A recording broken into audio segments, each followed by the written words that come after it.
güneşte çekilmiyor diyor.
Tamamdır Osman.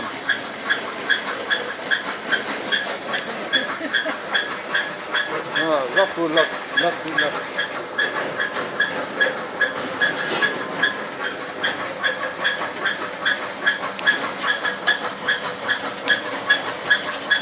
Böyle yapmana gerek yok, gidiyor Osman zaten.